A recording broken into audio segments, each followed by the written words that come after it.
Mysterious ways of Indian diplomacy. It appears Indian diplomacy is not on the right track and working in mysterious ways.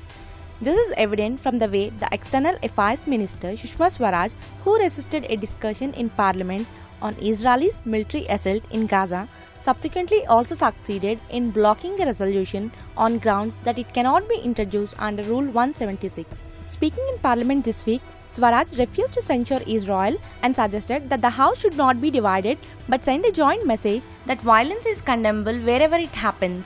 But interestingly, India on Wednesday commendably voted in favor of strong United Nations Human Rights Council resolution which calls Israel the occupying power and condemns in the strongest terms the widespread, systematic and gross violation of international human rights and fundamental freedoms arising from Israel's military operations in the occupied territories since mid-June. In marked contrast to the External Affairs Minister's reticence, Ashok Mukherjee, India's envoy to the UN, reiterated during a Security Council debate in New York that the blockade of Gaza must be lifted and the issue of Israel's increasing settlement activities need to be addressed to take the peace process forward. India also endorsed fairly strong language on Israeli settlements in the Fortaleza Declaration signed at the recent BRICS summit.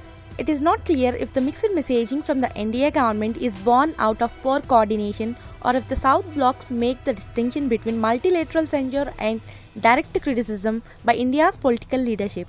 The latter as a strategy is a difficult tightrope to walk, particularly if the crisis prolongs in the weeks ahead. Indian interests are best served not by waffling on the line to take but by exercising candor and pointing that Tel Aviv's action in Gaza compound Israel's isolation, undermine its internal cohesion and further destabilize the region. The Narendra Modi government therefore can and must maintain consistency in its messaging on Israel and underline that it can draw a line between material and moral imperatives.